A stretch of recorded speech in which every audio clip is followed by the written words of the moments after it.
Assalamualaikum warahmatullahi wabarakatuh. Kami dari kelompok 9 akan mempresentasikan materi koperasi syariah.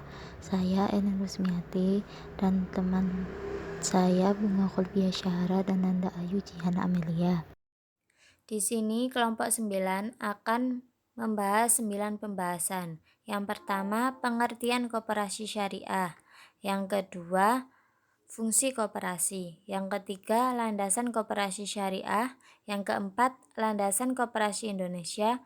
Yang kelima, perangkat organisasi koperasi. Yang keenam, macam-macam koperasi. Yang ketujuh, pembagian sisa hasil usaha.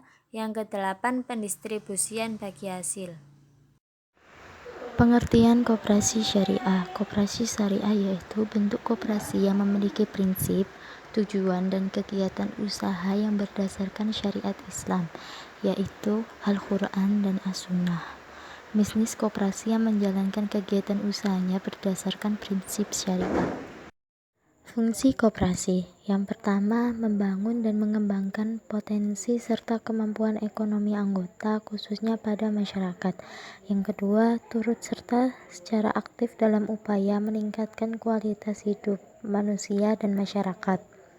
Yang ketiga, memperkokoh perekonomian rakyat sebagai dasar kekuatan dan ketahanan perekonomian nasional.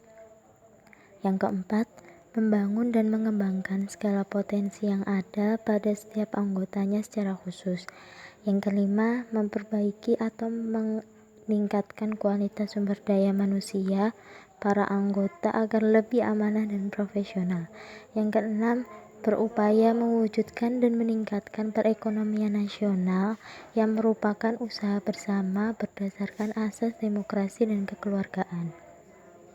Yang ketujuh, menjadi sebuah wabah atau mediator yang menghubungkan penyandang dana dengan penggunaan dana sehingga pemanfaatan harta lebih optimal.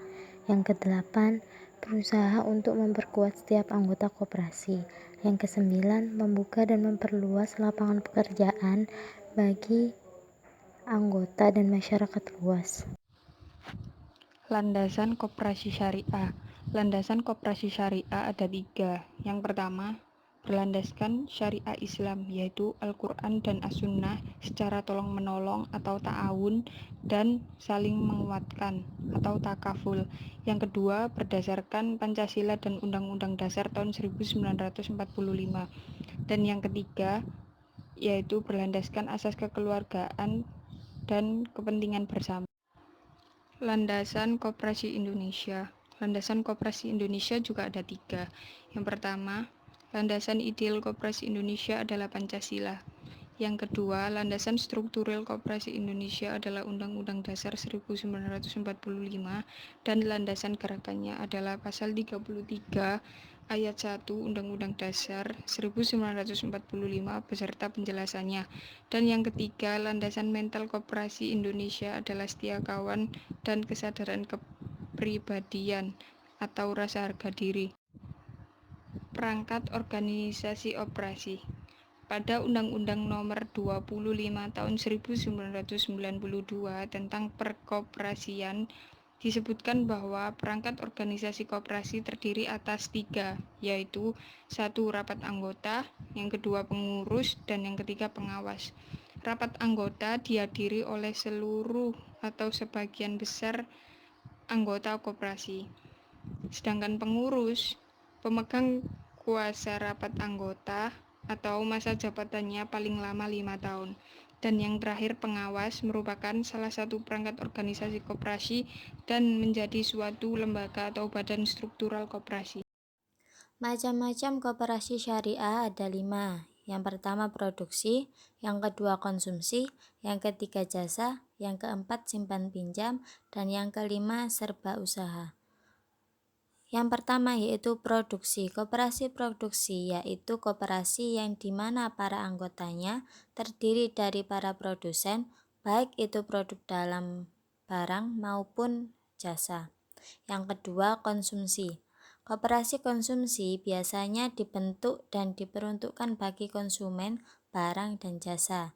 Sedangkan untuk koperasi jasa, yaitu jenis koperasi yang kegiatannya fokus pada layanan atau jasa kepada para anggota koperasi dan masyarakat. Yang keempat, simpan pinjam. Koperasi simpan pinjam yaitu koperasi yang dibentuk guna untuk mengakomodasi kegiatan simpan pinjam bagi para anggotanya, atau bisa disebut dengan koperasi kredit. Yang terakhir yaitu koperasi serba usaha. Koperasi serba usaha yaitu menyediakan beberapa layanan sekaligus kepada para anggotanya. Pembagian sisa hasil usaha. Pembagian sisa hasil usaha ada 6. Yang pertama, SHU total koperasi pada 1 tahun buku. Yang kedua, persentase SHU anggota. Yang ketiga, total transaksi usaha. Yang keempat, total simpanan semua anggota jumlah pinjaman per anggota. Yang kelima, bagian SHU untuk simpanan anggota. Yang keenam, bagian SHU untuk transaksi usaha total seluruh transaksi usaha. Pendistribusian bagi hasil. Tata cara perhitungan sistem bagi hasil pada koperasi syariah ada 4. Yang pertama, penetapan nisbah bagi hasil. Yang kedua, menghitung saldo rata-rata tabungan masing-masing nasabah. Yang ketiga, menghitung total saldo rata-rata simpanan biasa. Dan yang terakhir, menghitung pendapatan bagi hasil. Sekian presentasi dari kelompok 9. Apabila ada salah kata mohon dimaafkan. Wassalamualaikum warahmatullahi wabarakatuh.